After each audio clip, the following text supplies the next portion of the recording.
Right, what's going on, everybody? This is AbA podcast. We got your hosts here. We've got Rax, we've got Iceman, we've got myself, Money. This is take number 3. I'm going to go ahead and say it right now. I don't really care.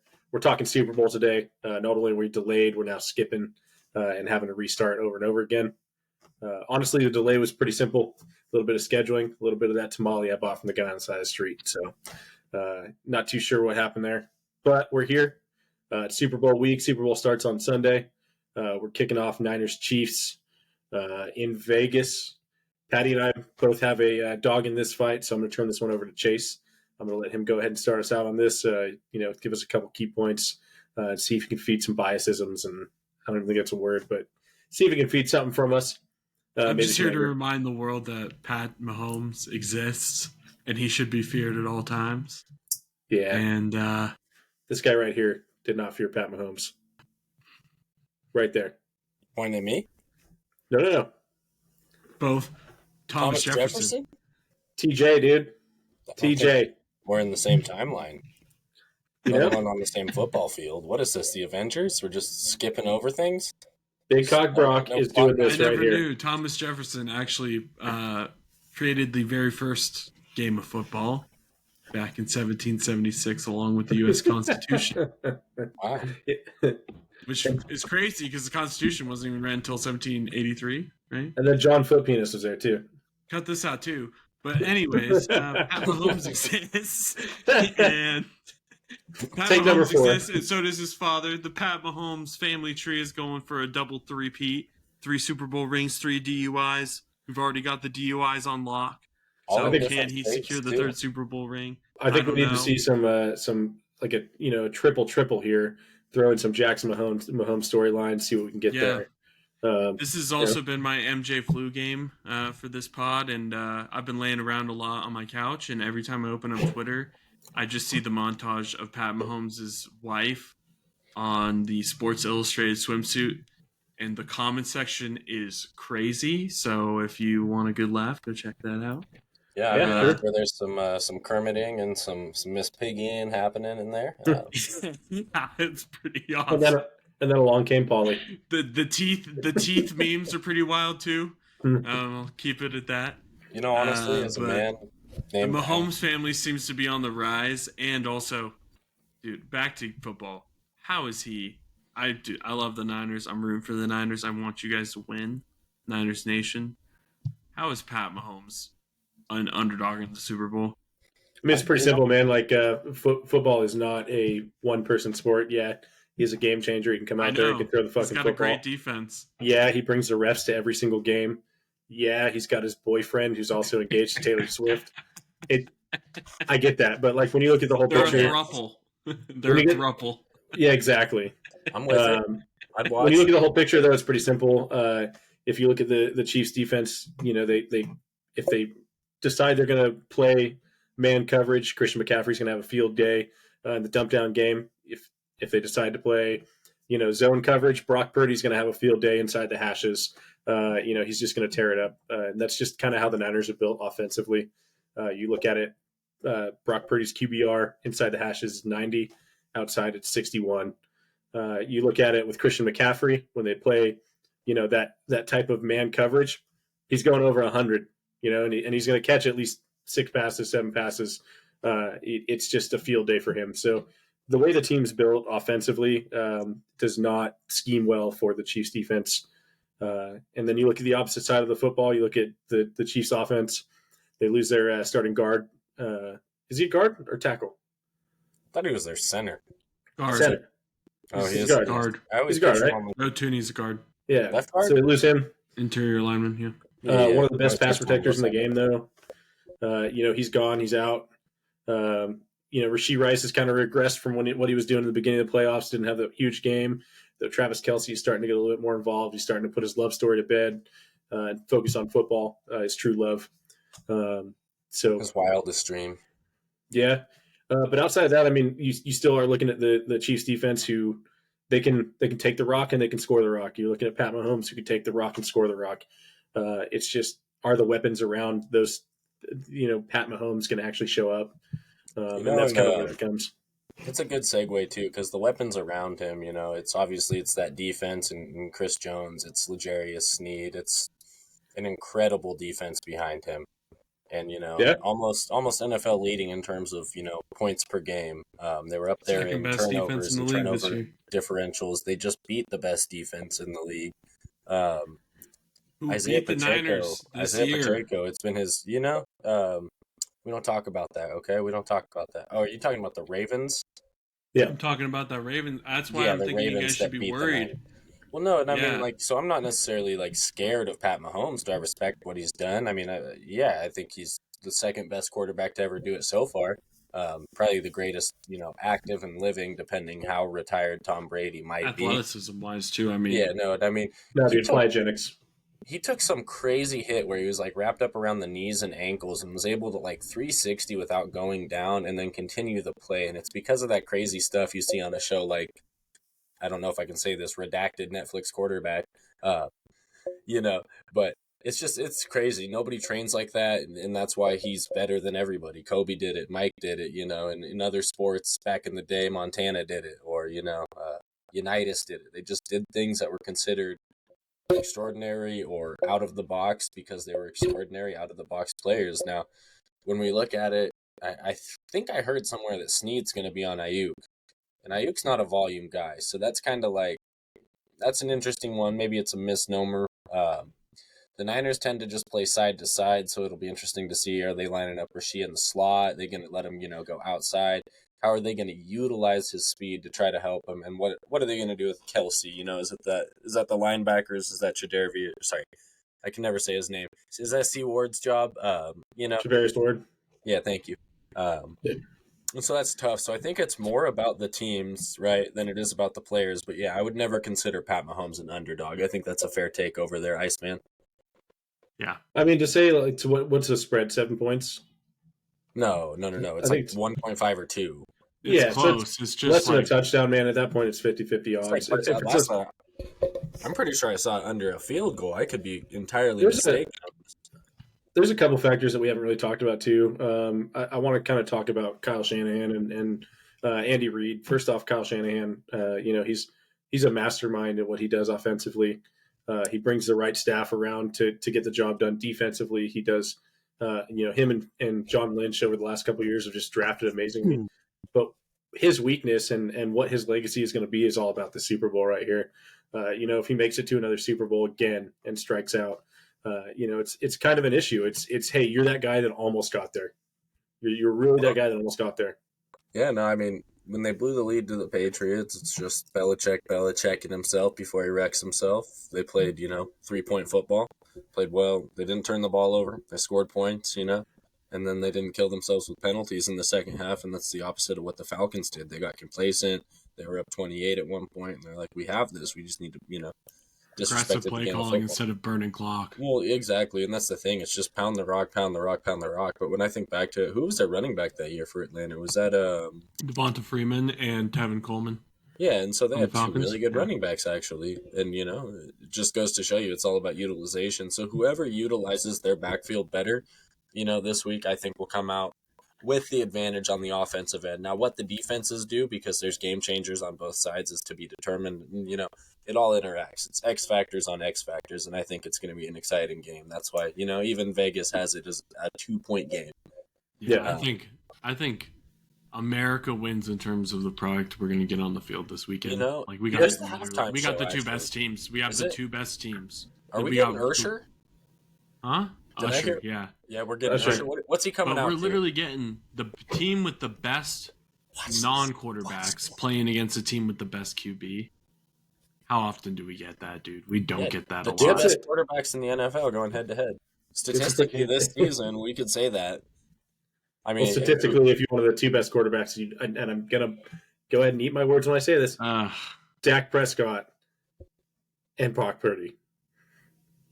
nope. I'm going. Somebody's looking at PFF too much. I'm just Yeah. saying. When you start putting Statistic-wise. Dak Prescott into the conversation because statistics, that's when you know you've been on the internet too I long. think there's a certain eye test too that goes with it, and it's just like these guys have been those guys. I mean, 49ers had the league best record?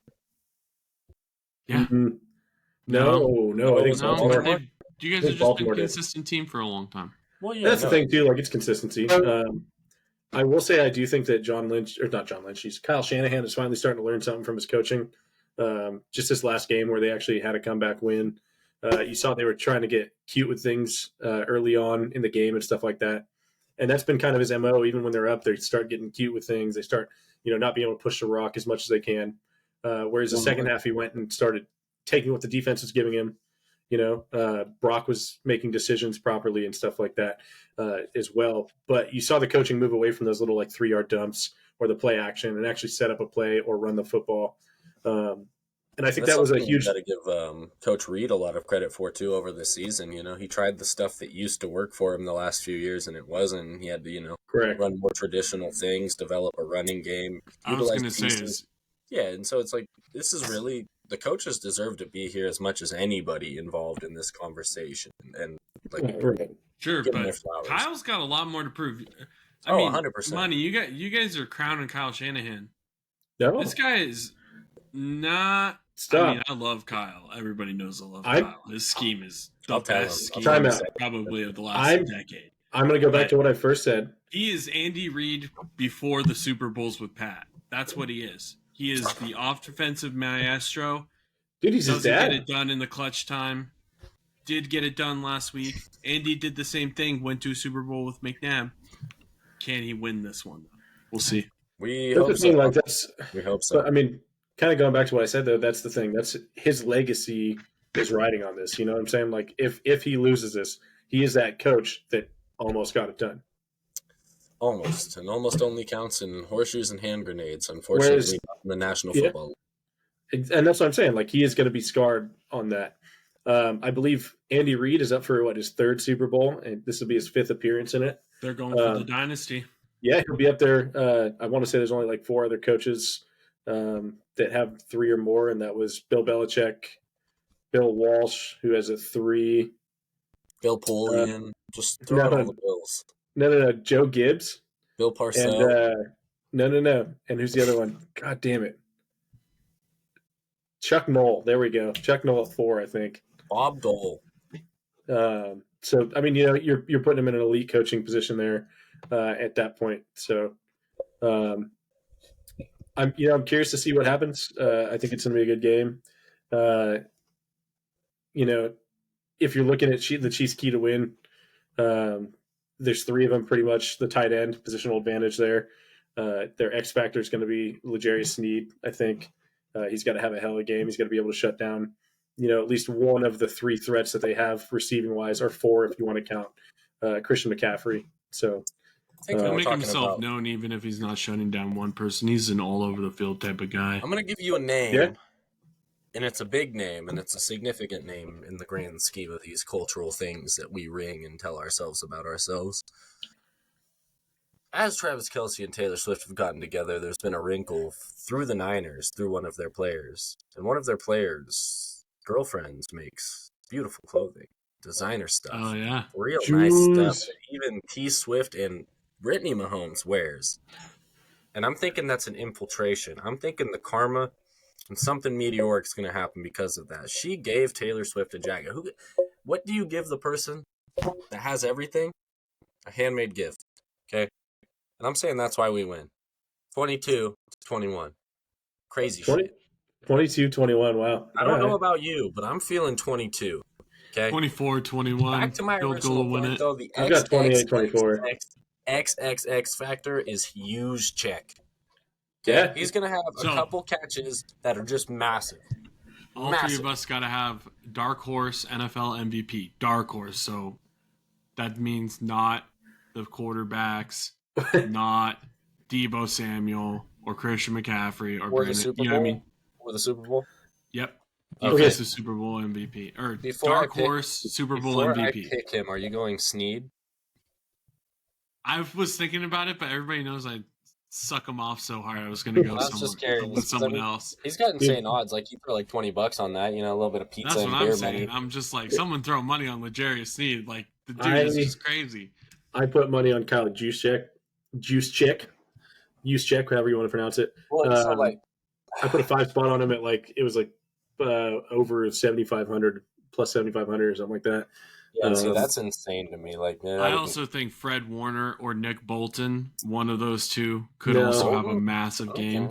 What about Nick Bosa? I don't know if that's a dark horse, though. You know what I mean? Like, I've got two. It wouldn't be shocking if Nick Bosa has 5 sacks. I'd be like, wow, like he's one of the best ever. So now, after a little debate, let's go in order. Hit it, Money. Hit it, Iceman, and then I'll pull up at the end. I've got two. Both are potentially on the Niners defense. One's not really a dark horse. The other one's a extremely dark horse. So I'll start with the not so dark horse. Drake Greenlaw. I think he's going to come in, just slaughter it. I think he's going to. I think there's potential there to get a pick or two, maybe even a touchdown off of that. So there, there's that. That's a game changer right there, in my opinion. But the one I'm really going for, rookie out of Penn State, I got Jair Brown. Yeah, I think he's going to Hufanga. Deep think cut. He's going to Talanoa Hufanga us. I think Jair Brown could have a huge game. He's proven all year that he's not Hufanga. He isn't. I think he's going to hit us with the Puka Nakua. He might, as long as Ambry Thomas doesn't take his minutes, he's fine. But no, I think he's going to come in. I think he's going to play big. He had a chip on his shoulder when they started benching him in favor for Ambry in the last couple playoff games. He came out. He showed why he's good, why he should be there, why he belongs. I think I see a couple of sacks, maybe a pick 6 in his future in this game. So that's my dark horse is Jair Brown. I don't like it. Suck it. Iceman, you're up next. All right. I've thrown out a lot of names. I'm gonna go Nick Bolton on the Kansas City side. I'm a big fan of the guy. Dude makes a lot of sacks. He also makes a lot of game-changing plays. I could see him finishing the game with 10 tackles, a sack, and a fumble for a touchdown, or even a pick 6. The dude's sneaky.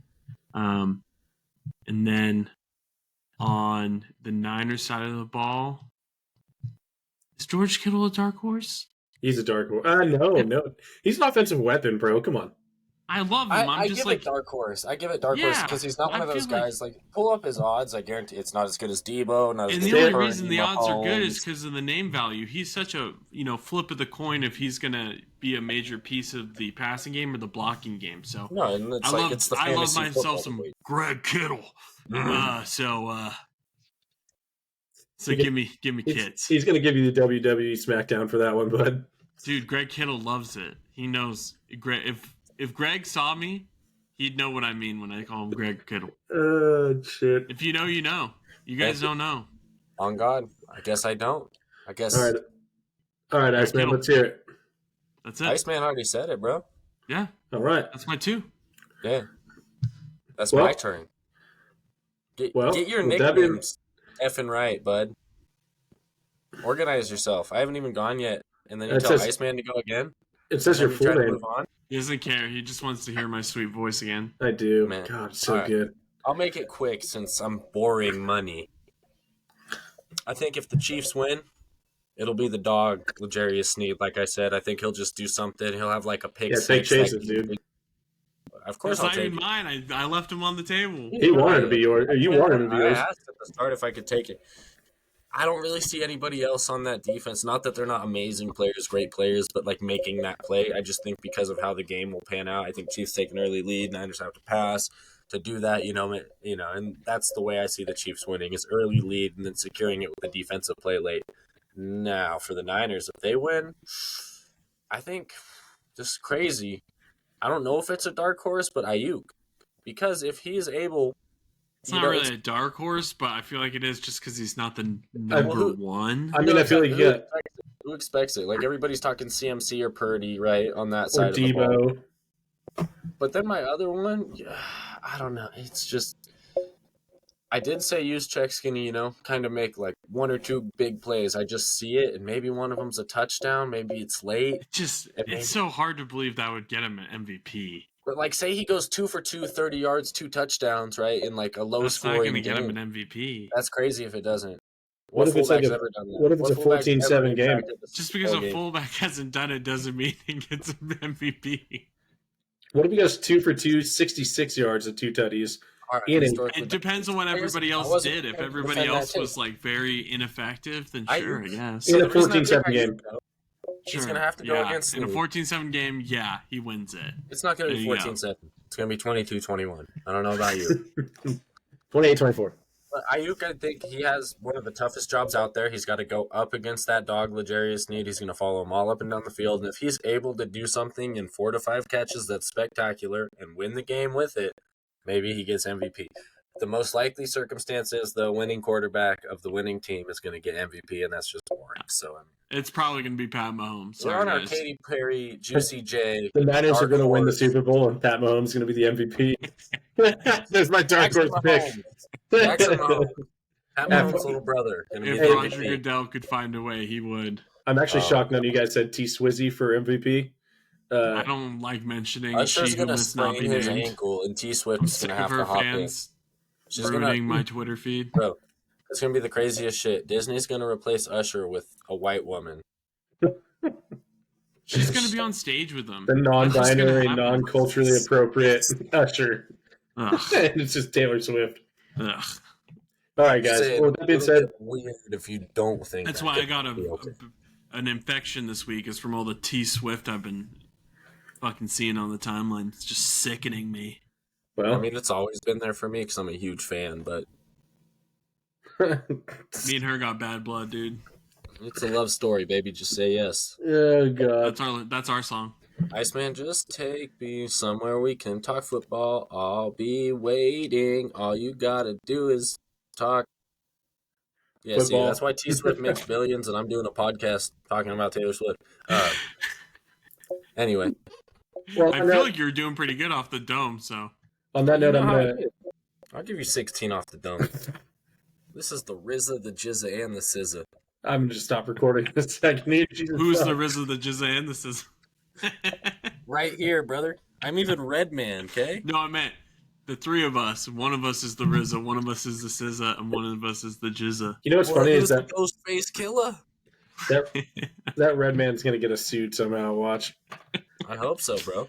The only issues is like no free ads, but Pat's Washington Redman, go fuck yourself. Yeah, with the Redman sponsorship. I'm just saying, put a dip in, everybody will be feeling all right, okay? Oh, Jesus. All right, well, hey, that's Super Bowl from AbA Podcast, guys. Appreciate you joining us. We'll talk at you later.